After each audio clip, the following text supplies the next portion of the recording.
Hello and welcome to Micro Peds Talks from Pediatrics Deep Dive. Today we're taking a deep dive into a topic that's just incredibly relevant for anyone working with children. Group A Streptococcus, or GAS, pharyngitis. It's a common bacterial infection, sure, but really understanding its nuances in pediatric patients is, well, it's crucial for effective diagnosis and management. We're going to unpack the sources, pulling out the most important kind of high-yield insights for medical professionals like yourselves, from med students right through to pediatric residents and GPs. Precisely. Our mission here is really to synthesize the essential facts, sort of cut through the noise, and focus on what's clinically relevant day to day. We want to arm you with the knowledge to confidently approach GS pharyngitis in your practice, making sure you're not just informed, but strategically informed. Okay, so our deep dive into GAS pharyngitis, it really begins at its microscopic core, right? Understanding the biology of Streptococcus pyogenes, that's our Group A strep, and its unique characteristics, seems key to appreciating how it behaves in kids. What's something clinicians might find particularly insightful about this organism's nature, something that really guides our approach? Well, what's often overlooked, even with such a common bug, is that Streptococcus pyogenes is a facultative gram-positive coccus. And importantly, it exclusively colonizes humans. The fact that the only known reservoirs for GAS are the skin and mucous membranes of people. Well, that means we're dealing with highly adaptable person-to-person spread. This really shapes our understanding of its transmission patterns, particularly in pediatric settings. Right, and that human-centric nature, it really underscores how it spreads, especially among kids. How do that usually happen? Primarily through contact with respiratory tract secretions from someone who's infected. Just think about the places children gather: schools, childcare centers, even contact sports. Crowding significantly bumps up the risk for transmission. And the incubation period for GAS pharyngitis is typically 2 to 5 days. Which means it can spread pretty fast. Exactly, sometimes before symptoms really even kick in properly. So why do we see children particularly susceptible or maybe just more affected by this than adults? Yeah, it's interesting. While it can happen at any age, GAS pharyngitis is overwhelmingly most common in school-aged children and adolescents. It seems to peak around 7 to 8 years of age. And this isn't just random. It's likely a direct reflection of that close contact we just talked about. It just facilitates easy spread in these high-density environments. It becomes substantially less common as people get older. Okay, so building on that, let's talk epidemiology. How does it really play out across different age groups and seasons? It sounds like it's more specific than just kids get it. You're absolutely right. For instance, it's relatively uncommon before kids are about 2 or 3 years old. But then as they enter school, daycare, those structured social settings, the prevalence really jumps up. It only starts declining again in late adolescence and adulthood. And even in children under 5, where, we often think more about viral infections, the prevalence of GAS among those with a sore throat is still around 24%. Wow, okay. And what about seasonal trends? Does it pop up all year, or are there specific times we should be particularly vigilant? Definitely seasonal. In temperate climates, the incidence of GAS pharyngitis, it unmistakably peaks during the winter and early spring months. Again, this points right back to increased close contact, indoor schools, homes, other settings during those colder months. It's actually quite striking. You can see as many as 35 to 40% of pharyngitis cases in children and adolescents during these seasons being caused by GAS. Okay, let's shift gears now right into the clinic. When we have a child sitting in front of us, what are those kind of classic signs and symptoms that should immediately make us think, could this be GAS pharyngitis? Yeah. What's the picture we're taught to look for? Right. So for children 3 years and older, the typical presentation is pretty abrupt. A sudden onset of a severe sore throat, often with fever, headache, sometimes abdominal pain, nausea, even vomiting. Then on physical exam, you look for pharyngeal erythema, that redness in the throat. You might see those characteristic palatal petechiae, those little red spots on the roof of the mouth, inflammation of the uvula, and tender anterior cervical lymph nodes. Okay. What about exudates? Good question. Tonsillar exudates may or may not be present. That's a common misconception, that they have to be there. They don't. Also, look for a fine red sandpaper-like rash. We call that a scarlet-teniform rash. Right, scarlet fever. Exactly. That rash often starts in the groin and armpits before spreading. It's caused by streptococcal pyrogenic exotoxins. Other things you might see are a strawberry tongue and pustules. Those are lines of more intense rash and skin creases. That classic picture is useful, definitely. But are there atypical presentations, maybe especially in younger kids, that might throw us off? Absolutely, and this is a really critical point. Children younger than 3 often don't present with those classic findings. Instead, they might have more protracted symptoms. Things like nasal congestion and discharge, a low-grade fever, usually under, say, 101 Fahrenheit or 38.3 Celsius, and tender anterior cervical nodes. This whole complex is sometimes called streptococcosis. Infants who are even younger can have really nonspecific symptoms, maybe just fussiness, decreased appetite, low-grade fever, especially if they have older siblings or daycare contacts who might have strep. Okay, beyond these presentations, what are the red flags? Things that might make us suspect complications or really guide our diagnostic approach either away from or towards GAS? Well, the presence of that scarlatiniform rash directly indicates scarlet fever. It's still GAS pharyngitis, but it tells you toxin production is happening. Perhaps even more useful sometimes is the absence of common viral symptoms, things like cough, runny nose, rhinorrhea, hoarseness, conjunctivitis, or mouth ulcers. Their absence often points away from a virus and towards GAS. But not always definitive. Right, exactly. It's important to remember that an isolated cough or runny nose doesn't completely rule out GAS. The big takeaway here is that diagnosing strep pharyngitis based only on clinical features just isn't reliable enough. So, given this significant symptom overlap, what are the main things we really need to keep in our differential diagnosis when a child presents with pharyngitis?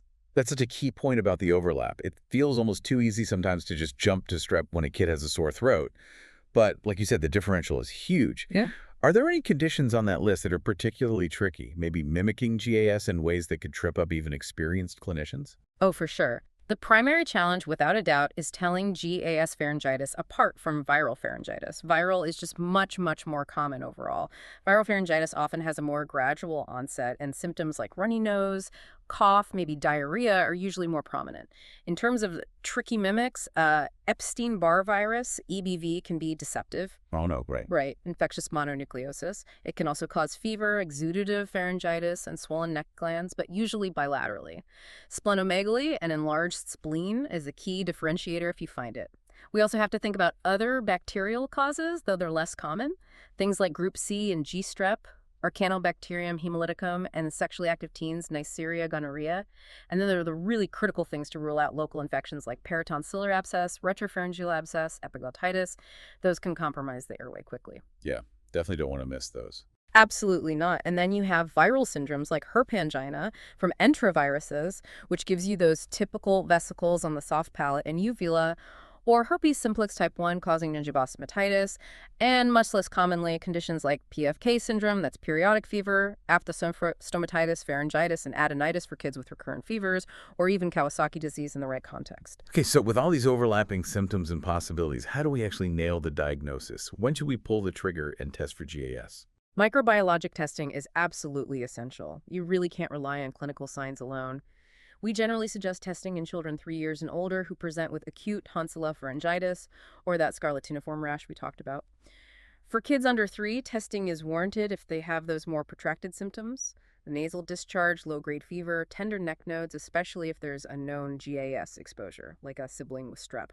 Testing is also indicated if you're suspecting acute rheumatic fever, ARF, or acute post-strep glomerulonephritis, AGM, or in prepubertal kids with that sudden onset of OCD symptoms possibly linked to pandas, though that's a complex area. Right. Now, many practitioners use those clinical scoring systems, like CENTER or the modified McIsaac score.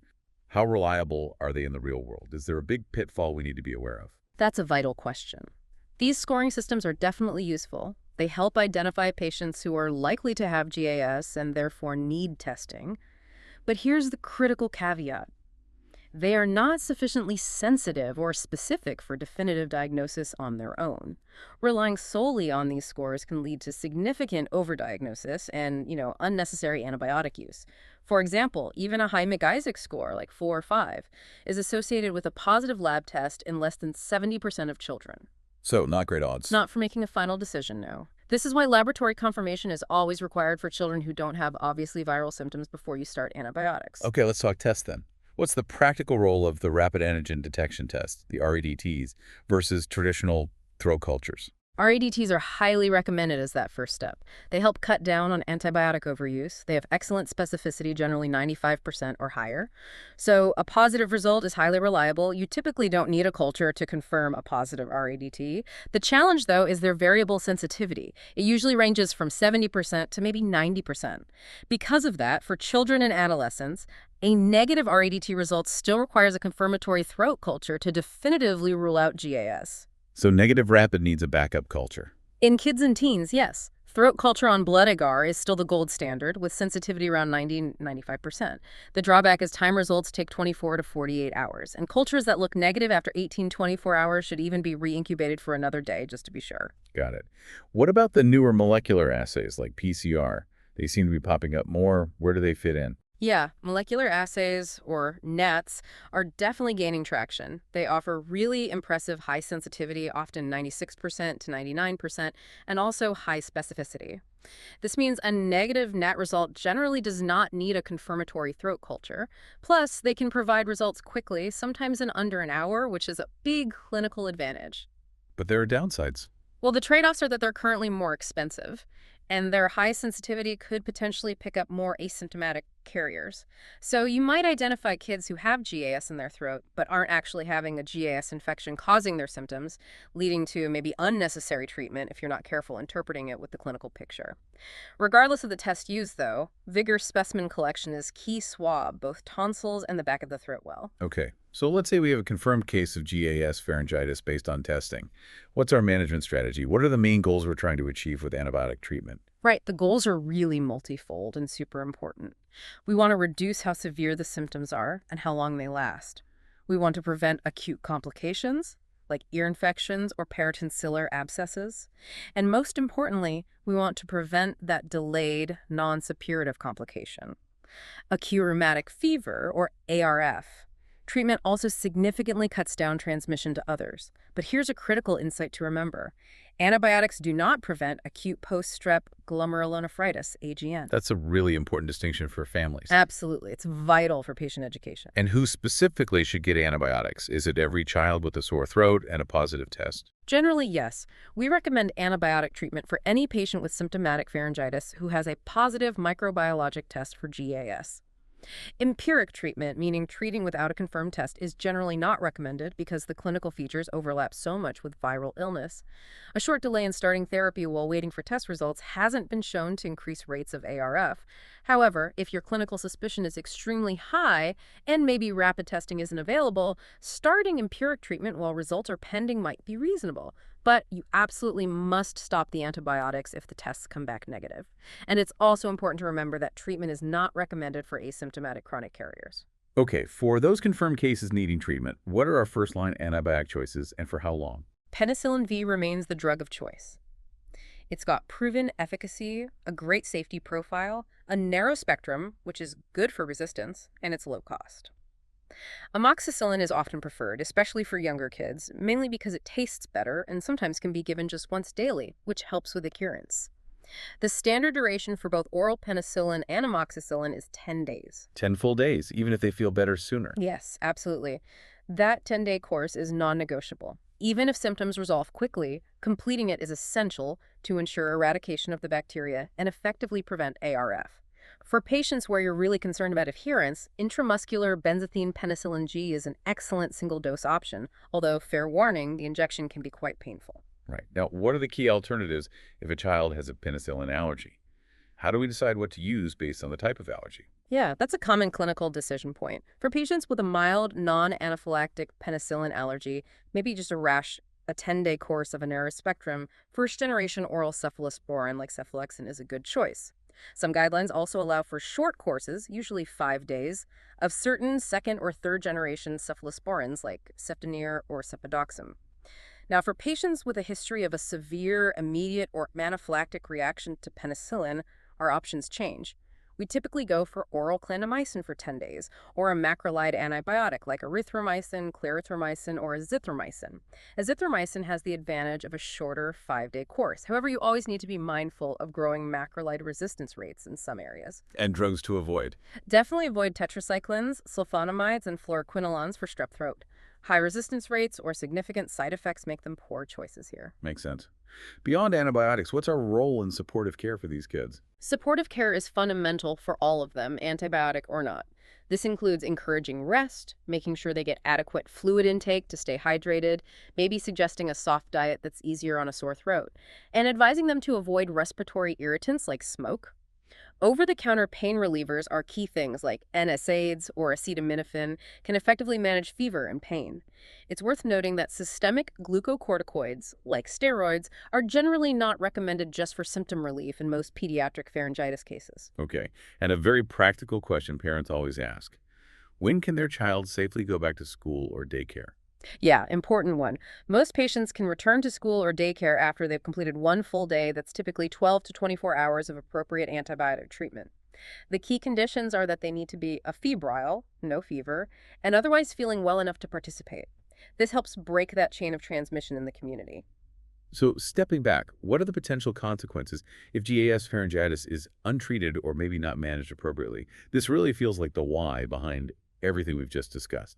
It really is the crucial area, yes, the primary driver for our vigilance. Complications can be broadly split into two categories: suppurative and non-suppurative. Suppurative complications result from the local spread of the infection. These are direct extensions, think peritonsillar cellulitis, or abscess right next to the tonsil. Like a quinsy. Exactly. Or retropharyngeal cellulitis, an abscess behind the throat.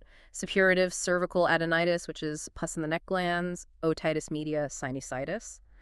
While rare, more severe complications can happen, like bacteremia, necrotizing fasciitis, the flesh-eating bacteria, and even toxic shock syndrome, which can progress incredibly fast. Then you have the non-suppurative complications. These are immune-mediated reactions happening later, and they're the main reason we treat with antibiotics. The most significant is acute rheumatic fever, ARF, which can sadly lead to chronic rheumatic heart disease. And antibiotics prevent that. Yes, the good news is that antibiotic treatment, even if started up to 9 days after symptoms begin, is highly effective in preventing ARF. As we touched on earlier, acute post-streptococcal glomerulonephritis, AGN, the kidney inflammation, is another non-suppurative complication. But again, that critical distinction, antibiotics do not prevent AGN following pharyngitis or skin infections. Okay. What about PANDAS, that pediatric autoimmune neuropsychiatric disorders associated with streptococcus? It's a topic that generates a lot of questions, a lot of anxiety sometimes. It does. PANDAS has been proposed as a link between a GAS infection and the sudden onset or worsening of obsessive-compulsive behaviors or lytic disorders in some children. However, it's really vital to convey that the current scientific data supporting a strong direct causal link are limited.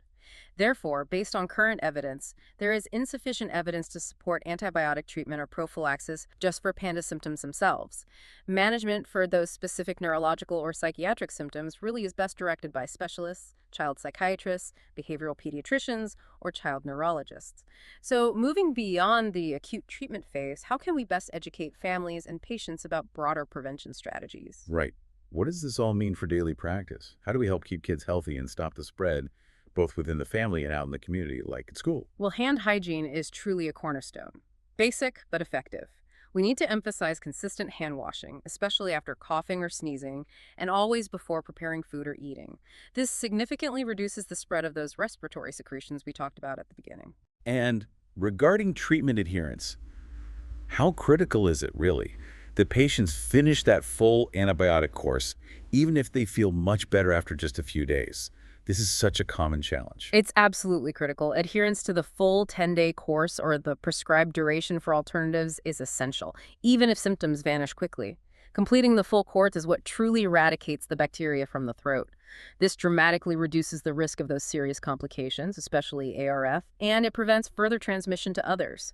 Skipping doses or stopping early, unfortunately, can lead to treatment failure, recurrent infections, or even the development of a chronic carrier state. Read about testing family members. Good question. Testing asymptomatic household contacts is generally not recommended. There are exceptions in specific high-risk situations, like if a family member has a history of acute rheumatic fever, or maybe during known community outbreaks of ARF or AGN.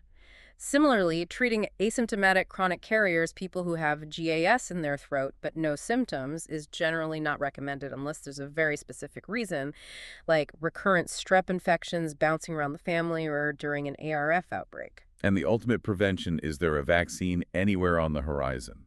Currently, no vaccine against GAS is available for clinical use, but I can tell you that research and development are very much ongoing. It's a complex bacteria to develop a vaccine against lots of different strains and components, but yeah, a successful vaccine would certainly be a huge game changer for pediatric health. Definitely. Okay, well, we've certainly covered a lot of ground in this deep dive into Group A Strep pharyngitis. To quickly recap, it's the most common bacterial cause of sore throat in school-aged kids. Often presents with that abrupt onset, fever, classic signs like palatal petechiae. But we learned younger children might have those atypical symptoms, like the prolonged runny nose. Exactly. And accurate diagnosis is absolutely key, relying on that positive microbiologic test, RADT or culture, with molecular assays showing great promise. Remember that crucial point. Negative RADTs in children need a confirmatory culture. Penicillin and amoxicillin are still first line, typically for 10 days, with good alternatives available for penicillin allergy. And the primary goal of treatment is preventing acute rheumatic fever and reducing transmission, while keeping in mind that antibiotics don't prevent AGM. So if you had one kind of overarching, maybe forward-looking thought you'd want our listeners to walk away with today, perhaps beyond just the diagnostic steps, what would that be? A forward-looking thought. I'd say this. As we get better and better diagnostic tools like the NATs, we have to constantly balance simply detecting the bacteria with understanding the whole clinical picture. The challenge isn't just finding GAS in the throat, it's figuring out if it's causing the illness versus just being carried, especially with intercurrent viral infections being so common. It's about avoiding overtreatment, being judicious with antibiotics, particularly as we anticipate future developments, like maybe that vaccine, which could completely change our approach down the line. So it's really about smart, targeted care for today while keeping a firm eye on the innovations that will inevitably reshape pediatric practice tomorrow. That's a great perspective. Thank you for joining Micro Peds Talks on Pediatrics Deep Dive. Every child's story matters, and your knowledge can make the difference. Subscribe to the channel for more topics in pediatrics.